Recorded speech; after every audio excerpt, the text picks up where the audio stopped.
Hi and welcome to another edition of Mailbag.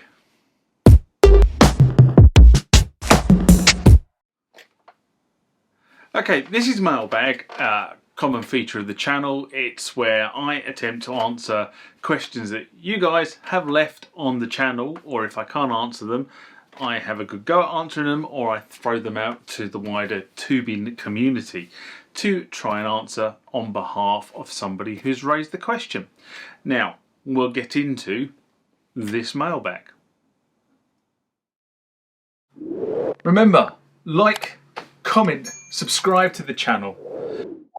Go over to Instagram and follow me there. Go over to Facebook, follow me there. That's where the normal notices are.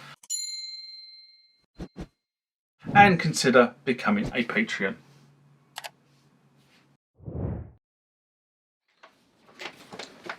This next question comes from Velanche Stewart. So I don't know whether you're male or female with a name like Velanche. It does sound a bit female-ish, but I could be wrong. This is in response to the Roland MX-1 USB ports explained video I did back in January 2019. And many people get confused by the ports on the back of the MX-1 and what exactly you can use them for. Anyway, Velanche writes, thanks for this. It is possible to use an iPad with the MX-1 via MIDI. Looks as if I could route audio to the MX-1 via the 8th port on the back of but timing is going to be a problem. Thanks. And the answer is you can pretty much use the MX-1 with everything, but you have to understand the limitations of what the MX-1 is capable of and how signals interface. And at the point of recording this video, so this video is being recorded in November 2021, and just before this video there was a series of videos that I've put up on the channel, and there'd be some more videos going up on the channel around the MX-1 and some of the common questions that get asked.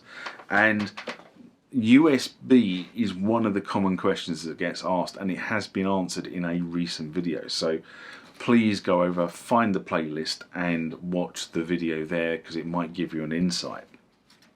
Anyway, I responded as follows. The Roland MX-1, like most of Roland ARIA and Boutique range, requires a driver, and this is one of the key issues with the ARIA and Boutique, with this driver. And if you don't have the driver, you can't effectively communicate between the MX-1 and your computer, and that is a problem. Okay, so especially as we start going through withdrawing support for drivers from the manufacturers, as things like Apple swap over to a pure 64-bit operating system, Windows are likely to do the same before too long. Okay, and if your device is out of support, then the drivers will no longer work, and effectively you are left with a complete cherry, because you've got a piece of equipment that you spent hard-earned cash on, and you can't use it with your computer because the drivers don't work.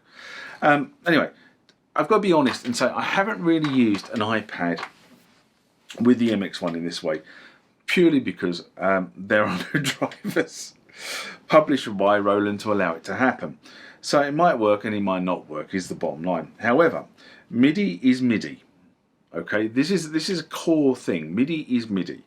It's a standard. MIDI 1 is a universal standard. MIDI 2 has just recently been ratified in the last couple of years. But the bottom line is MIDI. It works in a specific way. Yes, some manufacturers have put additional commands on top of MIDI, but the bulk standard, how MIDI works, how control messages are sent, how sysx is sent, that has been defined for 20+ years. Okay, so MIDI is MIDI.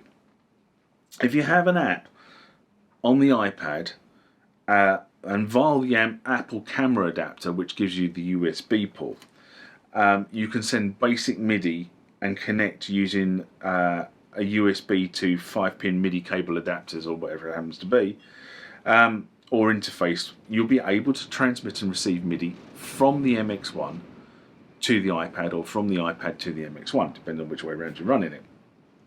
And therefore, in turn, you can run the app on the iPad and have it synced with the MX-1, or have the MX-1 synced with the app on the iPad.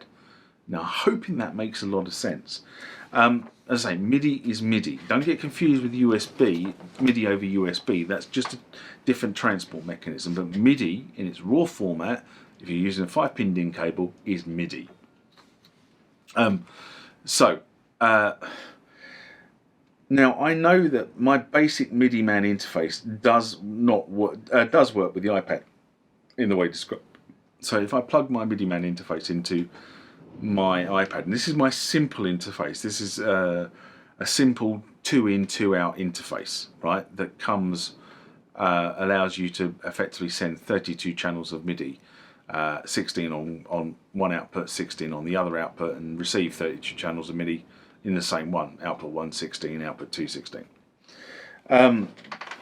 But it does work with my iPad. I have actually used that with a couple of apps on the iPad to send and receive MIDI control signals and MIDI note information, so that I can use an app. What am I thinking about?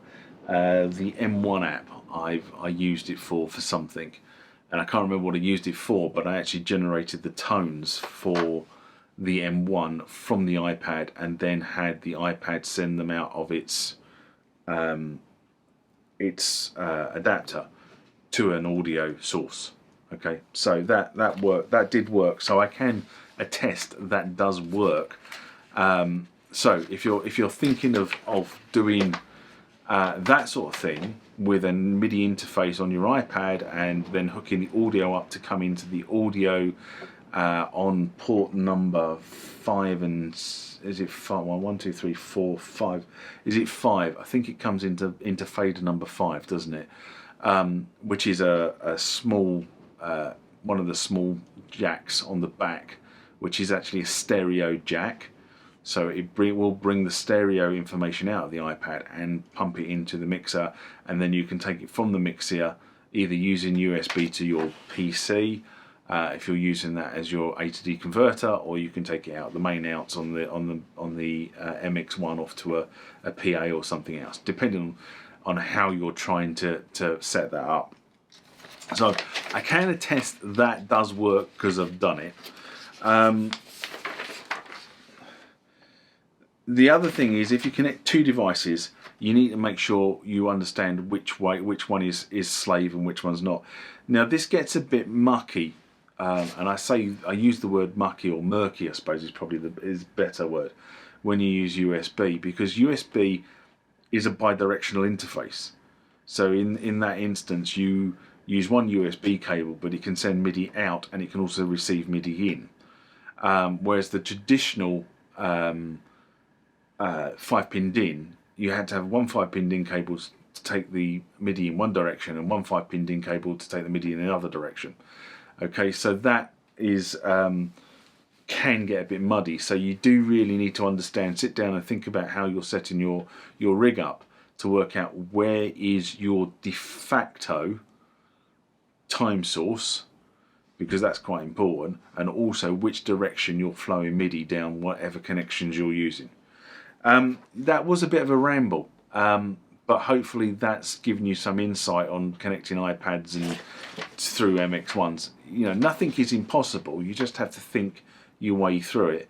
Although, you know, not having drivers to do certain things does make things a little bit interesting if you're trying to get things to talk to each other using basic USB style information.